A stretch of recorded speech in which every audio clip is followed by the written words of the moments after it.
History isn't just about what happened, it's about how we understand what happened. And too often we understand the past through the lens of the present. Some people who view my content respond to the historic storytelling from an Arab or Muslim point of view with such preconditioning, usually leading to extremely negative and aggressive commentaries.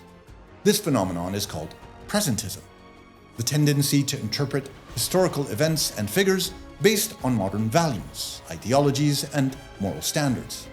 I want to explore these instances as they're a fairly common interpretation of the complex past from those who are educated and primed in Western circles, from the very outset of Islam and the life of the Prophet Muhammad, to Islam's military conquests, treatment of non-Muslims, and even the conflict in Palestine.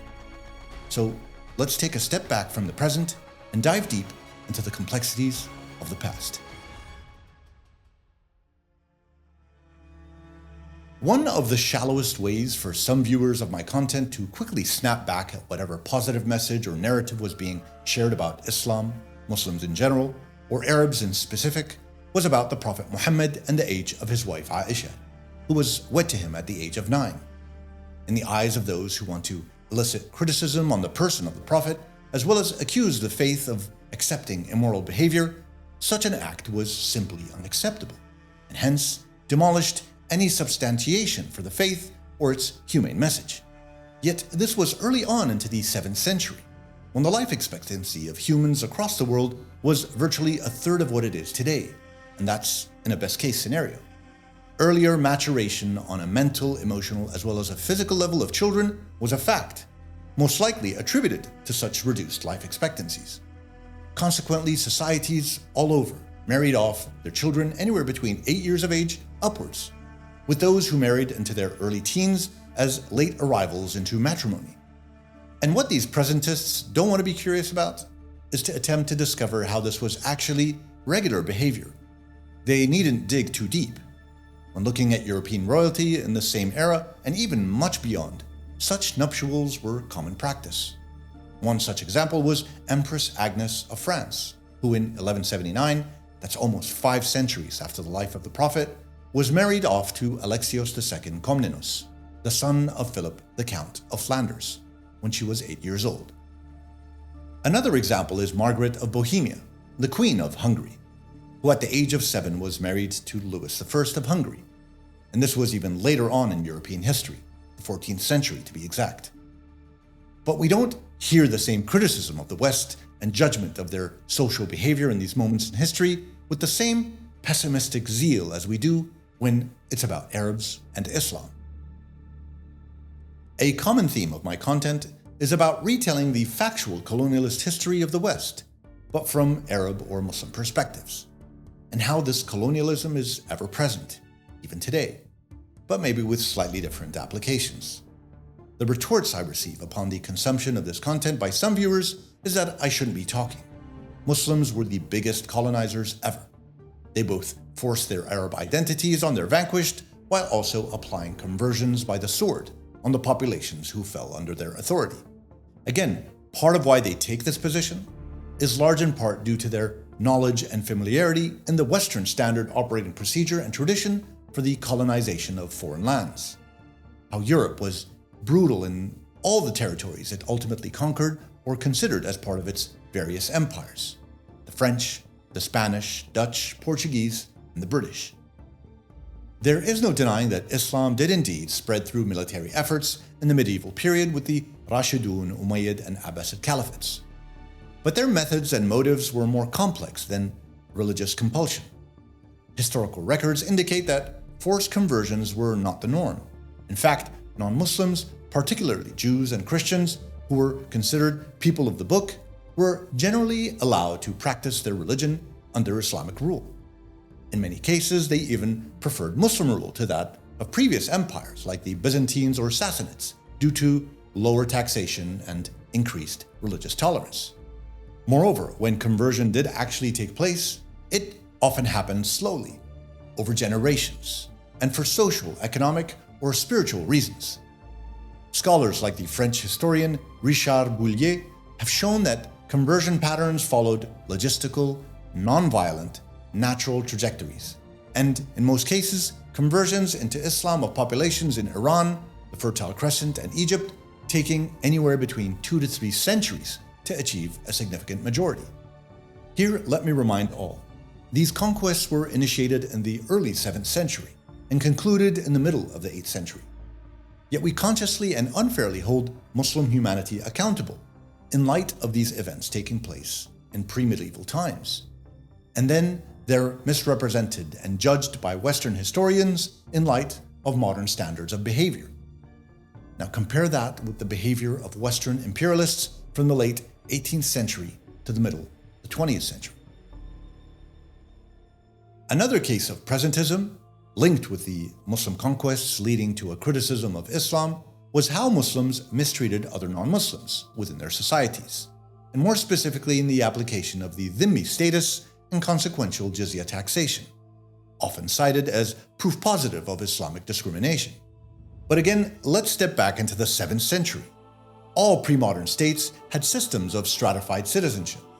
The more common of the pre-modern states, such as those in Christian Europe, Jews and Muslims were often persecuted, expelled, or forced to convert, or even killed, all the way up until the latter 15th century, 16th, and even the 17th century.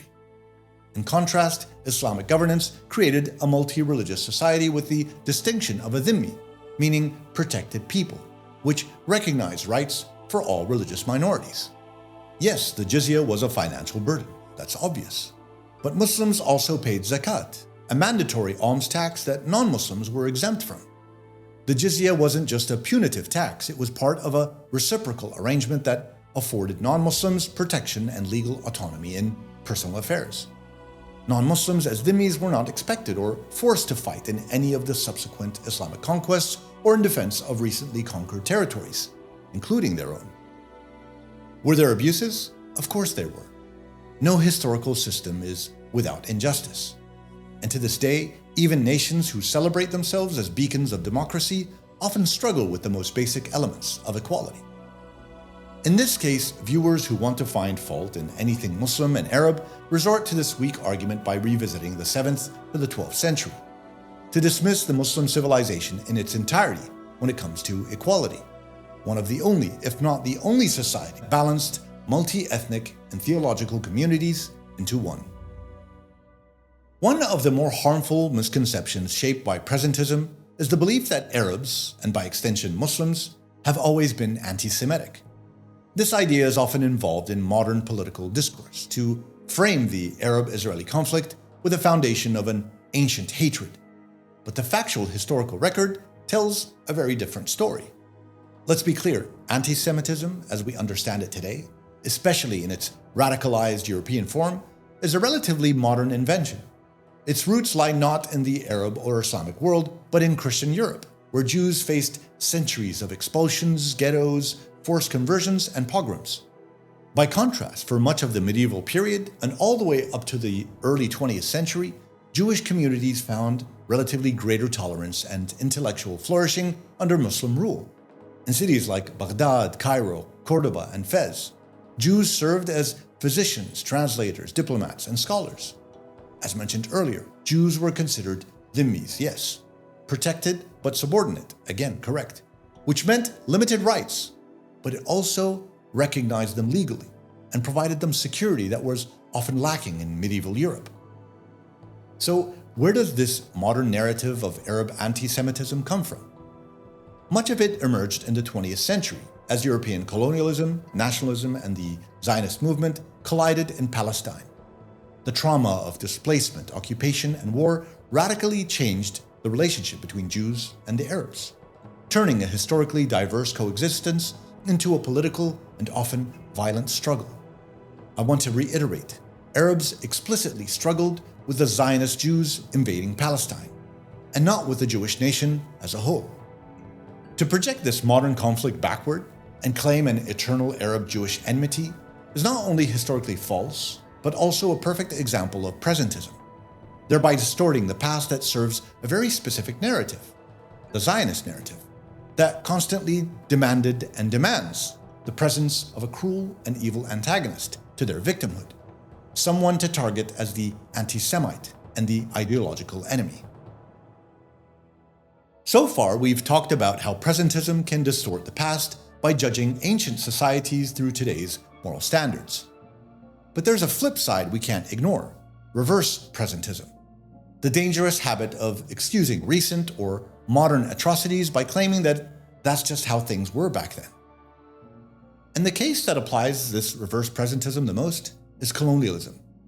It's often argued that European imperial powers were simply products of their time, doing what every empire had done before them. But that argument collapses under very quick scrutiny. By the 19th and 20th centuries, international law, human rights philosophy, and moral frameworks had advanced far beyond what ancient or medieval societies could have conceived. The Geneva Conventions, abolitionist movements, and democratic ideals were already shaping global consciousness. Yet colonized peoples across North Africa, the Middle East, and beyond were subjected to racial hierarchies, cultural erasure, economic exploitation, and systemic violence, all under the banner of civilization. Let's be clear, this concluded less than a century ago with the fall of the British and French colonialist ambitions. Yet one nation applies this same reverse presentism from the time before its inception until the present day: Israel. Acts by the imperialist nations, or the Zionists in this case, were not acts committed in an ethical vacuum. They happened during eras when liberal values and human rights were supposedly central to Western identity. Actually, not only Western identity, to global identity.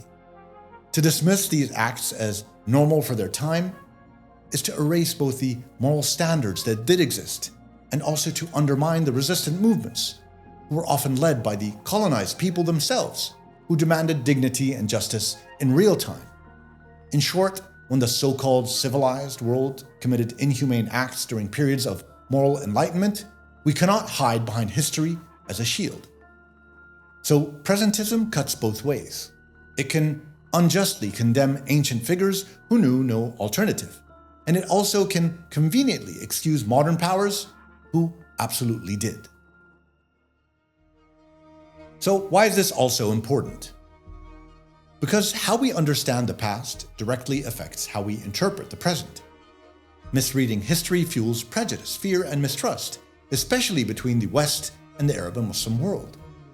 Presentism can strip context, flatten nuance, and reinforce stereotypes. It also allows some to weaponize history, to justify modern policies, discrimination, and even war. And it limits our ability to engage with other cultures empathetically and accurately. This doesn't mean we should suspend moral judgment entirely. It's okay, even necessary, to critique historical practices. But we must do so with humility, with a critical eye, and with a more comprehensive understanding of context. So to all those who are curious in finding out about the Arab and Muslim world, the next time you check out any of my content about Islam or the Arab world, ask yourself, am I viewing this through modern eyes? Or am I willing to see it through the lens of its time? These questions can change everything.